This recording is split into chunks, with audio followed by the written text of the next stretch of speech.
Love is all around us. It's in movies and music and stories, and we even have a holiday completely devoted to this idea of love. But if we're so consumed with love, do we actually know what it even means? Do we understand what love is? The Bible says that God is love. But what is that?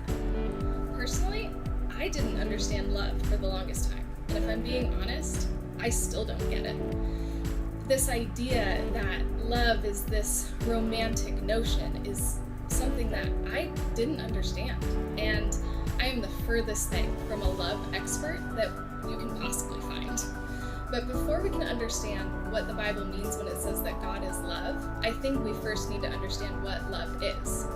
You see, love is an emotion, it's an action, and it's a commitment. God felt an emotion, which led to an action, which was fueled by a commitment. So love is most commonly expressed as an emotion.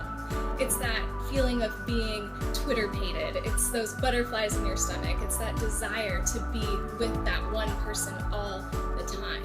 It's Ross and Rachel getting together because she's his lobster, and it's Meredith and McDreamy together. It's Romeo and Juliet.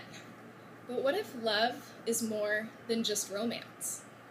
For years I thought that I wasn't capable of giving or receiving love because I'm not a very emotional person.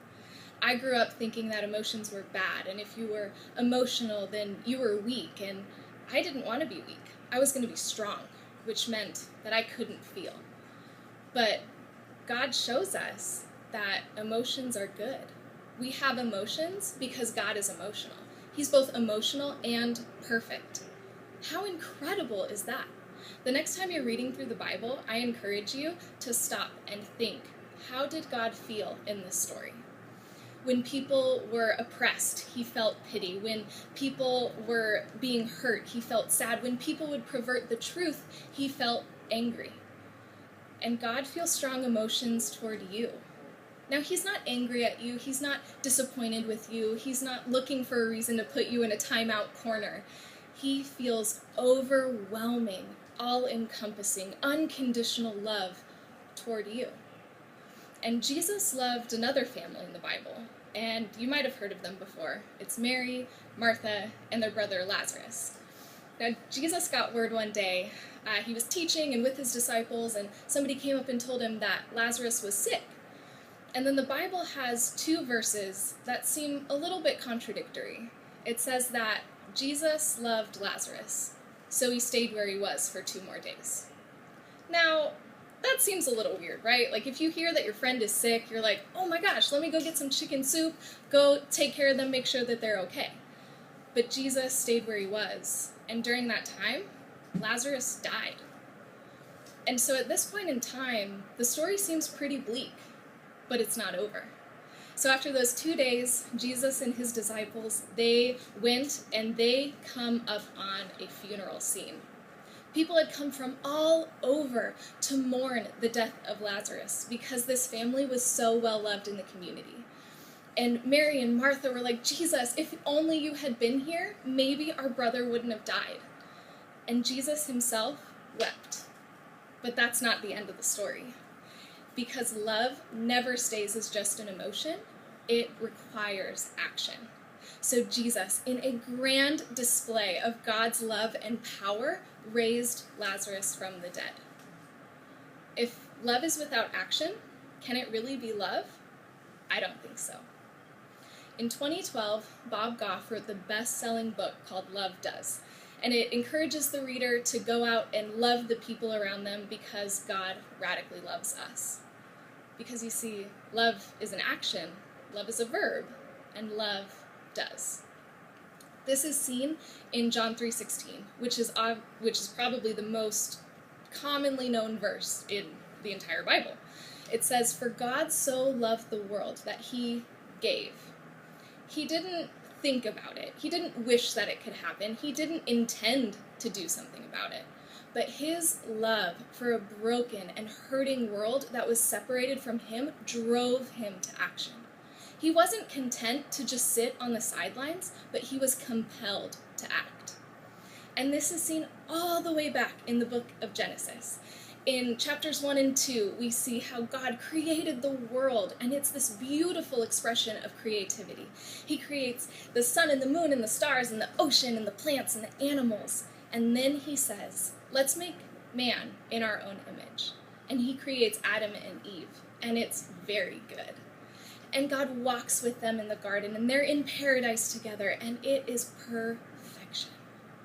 But then Adam and Eve in Genesis 3 do what's arguably the biggest screw up in mankind, and they bring sin and death into the world. They looked at what God said and said, you know what? I think we have a better way. They disobeyed, and they brought death into the world. And then they hid.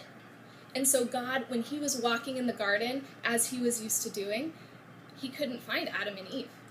He knew where they were. He knows everything. But he wasn't angry at them. He didn't send a lightning bolt like a missile to go take them out. He didn't uproot the tree that they were hiding behind to shame them. He didn't come waving his fist in the air and yelling at them. He asked one simple question. Adam, where are you? And then he did something absolutely incredible. He took a perfect, spotless lamb, and he killed it. And he used the blood to cover their sin. And he used the skin from that animal to cover their shame and their nakedness.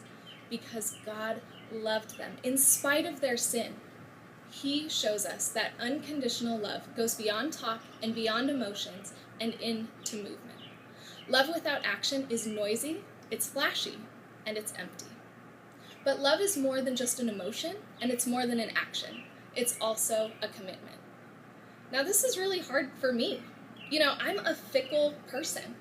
I will be passionately following after God, and I'll be like, God, it's you and me, we got this. And then I'll get distracted by work, and that'll be the thing that I do, and I'll be consumed by it, and I'll find my identity and my achievement, and then I'll realize that that's empty. And so then I'll come back to him, and I'll be like, God, forgive me, I'm so sorry. And he does. But then he'll ask me to do something that I don't want to do. And I'll say, you know what? I value my comfort over obedience. And so then I'll begin to focus on myself and what I'm doing and hold on to that thing that he wants me to give up until I realize that obedience is always better. And I come back to him and I'm like, God, I'm so sorry. Forgive me. And he does.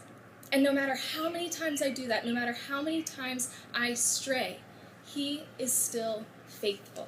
He is committed to me even when I am not committed to him. He is committed no matter our emotions, our actions, or our commitment back to him.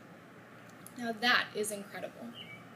Romans 5 tells us that while we were still sinners, at the right time, Christ died for the ungodly. Before any of us who are watching this video were able to commit to him, he was already 100% committed to us. He puts the unconditional in unconditional love. And we see that in the Bible with the Israelites. They were so fickle in their obedience. Oh my goodness. Every time I read through Exodus or Judges, I find myself getting frustrated with them. I'm in the book and I'm going, guys, do better. Do you not understand how much God loves you? But again, time after time after time, over centuries, God still loved and redeemed them, even when they had been fickle and disobedient and loving everyone other than him. You see, God isn't just kind. He's not just figuring out how to love. He's not just a lovable guy. He is love. And thank God that he is, or else I would have no hope of him loving me. You see, I didn't grow up in church. My family wasn't about that church life. And I grew up believing that God didn't exist, but if he did, I was sure that he was evil. I hated God. I didn't understand how a God that was good could allow bad things to happen in the world. I couldn't understand how somebody who could be so perfect and loving could allow darkness, such incredible darkness, to exist. My dad was an abusive alcoholic, and he treated my mom like dirt, and he, quite honestly, didn't want me.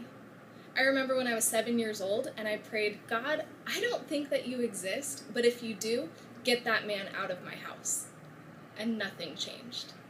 So in middle school, when my family began going to church, I grew to hate God even more. The pastor would get up and he would talk about God as a father and how God was so good. And I would go, if he's a father, there is no way that he can be good. Because fathers are cruel. They are mean. They aren't good people.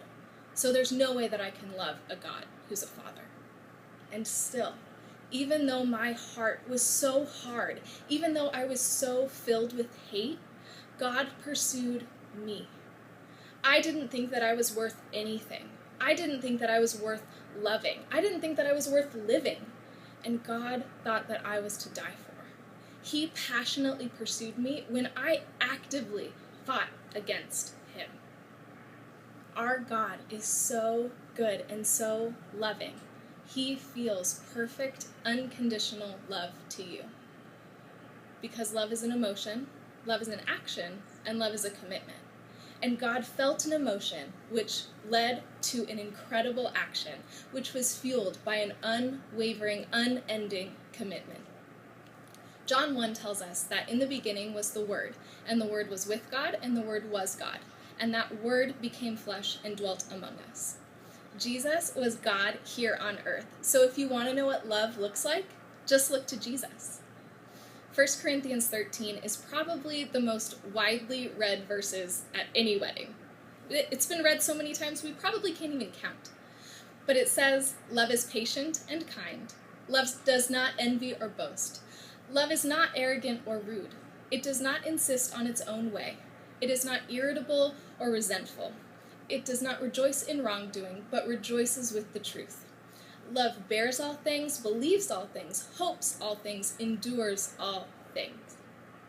One of the most powerful exercises I ever did was I took the word love and I replaced it with Jesus in those verses. And I encourage you this week during your quiet time to do the exact same thing. And just see what it does in your heart. Some of you might feel joyful and excited about it. Others of you might feel doubtful or skeptical. And that's okay. Just know where you're at and then come honestly to God and express that. Because he loves you no matter where you're at. But the truth is that Jesus is patient and kind toward you. Jesus isn't arrogant or rude to you. He didn't insist upon his own way, but made himself a servant on your behalf. Jesus isn't resentful that he died in your place, but is overjoyed that you can experience the love and freedom and life of the Father. Jesus will never end. He is seated at the right hand of God, lovingly interceding for you. So my question is, have you experienced this for yourself? Have you come before him and let God love you? Have you embraced his unconditional love for your life? If you haven't, or even if you have, I encourage you to do so. And God's love isn't some abstract thing, or he doesn't just have the potential for love, but he loves you personally. For God so loved Sarah that he gave his only son, that Sarah might not die, but have everlasting life. So maybe this week you need to do that for yourself. Put your name in John 3:16 and repeat it over and over and over. Meditate on that truth until you believe it. Maybe you need to go and you need to sit in silence. Turn off your phone, shut down your computer, and just let him love you. Whatever it is, I hope and pray that you take the time to allow God to love you. Because he wants to. He is overjoyed by you. He is passionate about you. And that's all he wants to do is love you. So Lord, I thank you so much for today, God. I thank you for the people that are watching, and I thank you that you love us so much.